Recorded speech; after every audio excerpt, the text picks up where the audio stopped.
दोस्तों, क्या आपको पता है कि कॉन्डम का सबसे ज्यादा इस्तेमाल दक्षिण अमेरिका में किया जाता है और एक सर्वे से पता किया गया कि पुरुषों से ज्यादा महिलाएं कॉन्डम्स खरीदती हैं। माना जाता है कि दुनिया का पहला कॉन्डम इजिप्ट में पाया गया था, जो कि नायलॉन से बना हुआ था और रोमन के लोग कॉन्डम बनाने के लिए सुअर की अंतड़ियों का प्रयोग करते थे। दोस्तों, क्या आपको पता है कि लॉकडाउन के समय में कॉन्डम की सेल 25% ज्यादा बढ़ गई। और दोस्तों, आपको ये जानकर हैरानी होगी कि वैलेंटाइन के दिनों में कॉन्डम्स की सेल 30% ज्यादा बढ़ जाती है। आज की इस वीडियो में हम आपको बताएंगे कि फैक्ट्रियों में कॉन्डम कैसे बनाया जाता है और कैसे उनकी टेस्टिंग करी जाती है। बस आप वीडियो के एंड तक हमारे साथ बने रहिए। तो चलिए वीडियो को शुरू करते हैं। कॉन्डम बनाने के लिए कच्चे माल के तौर पर नेचुरल रबड़ लेटेक्स का इस्तेमाल किया जाता है और इस रबड़ लेटेक्स को पेड़ों से इकट्ठा करके फैक्ट्रियों में ले जाया जाता है। इसके बाद रासायनिक योजक को मिश्रित प्रक्रिया में तरल लेटेक्स में मिलाकर एक पेस्ट बनाया जाता है।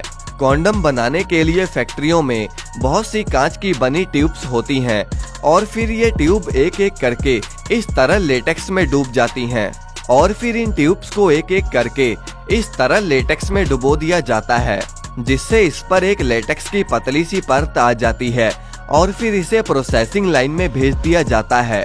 जैसे ही कॉन्डम सूख जाता है, फिर इसे एक मशीन में रखा जाता है।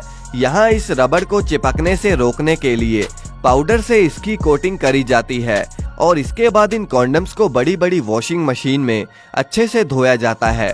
अब इस कॉन्डम के साथ कई अलग अलग तरह की टेस्टिंग करी जाती है। जैसे कि पहली टेस्टिंग में कॉन्डम को स्टील की ट्यूब में रखकर देखा जाता है कि कहीं ये फटा तो नहीं और इस स्टील के ट्यूब के अंदर से वोल्टेज को पास किया जाता है। दोस्तों, लेटेक्स करंट को पास नहीं होने देते और अगर इससे करंट पास हो जाए तो कॉन्डम में कहीं ना कहीं छोटा सा छेद या फिर कोई खराबी हो सकती है। ऐसा होने पर पूरे स्टॉक को ही बैन कर दिया जाता है और फिर बहुत ज्यादा मात्रा में कॉन्डम्स को बाहर फेंका जा सकता है। दोस्तों, दूसरी टेस्टिंग में आईएसओ के मुताबिक हर एक कॉन्डम को 18 लीटर तक हवा को स्टोर करने के लिए बनाया जाना चाहिए और इसी बिहाफ पर इनका टेस्ट भी होना चाहिए। इस टेस्ट को करने के लिए इसको लैब में फुलाकर देखा जाता है और अगर कोई भी कॉन्डम फट जाए या फिर 18 लीटर की हवा स्टोर ना कर पाए तो इस पूरे बैच को फेल कर दिया जाता है। वैसे शायद आप नहीं जानते कि 18 लीटर की लिमिट तो अभी एक मिनिमम लिमिट है और आजकल की ज्यादातर कंपनीज इससे भी बेहतर क्वालिटी के कॉन्डम्स बनाती हैं। अब इसके बाद बारी आती है तीसरी टेस्टिंग की। दोस्तों, तीसरी टेस्टिंग में इन कॉन्डम्स को पानी से भर के लीकेज के लिए टेस्ट किया जाता है। पानी से भरने के बाद इन्हें 1 मिनट के लिए ऐसे ही लटका दिया जाता है। ऐसा इसलिए जरूरी है कि कई बार लीकेज होल्स इतने छोटे होते हैं कि नेकेड आंखों से तो देखे ही नहीं जा सकते। अब दोस्तों, बारी आती है चौथी टेस्टिंग की। इस टेस्टिंग में कॉन्डम्स को अलग अलग करके एक कंटेनर में रख लिया जाता है और फिर इन्हें माइक्रोस्कोप की मदद से अच्छे से देखा जाता है कि प्रोडक्शन के समय इसमें कोई जर्म्स या फिर बैक्टीरिया ना गया हो।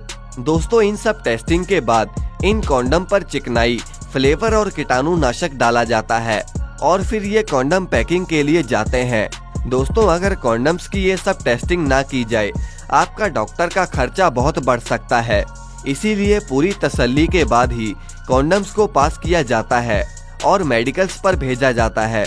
दोस्तों, भारत देश ऐसा देश है जहां कॉन्डम की बात करने में भी लोग शर्माते हैं।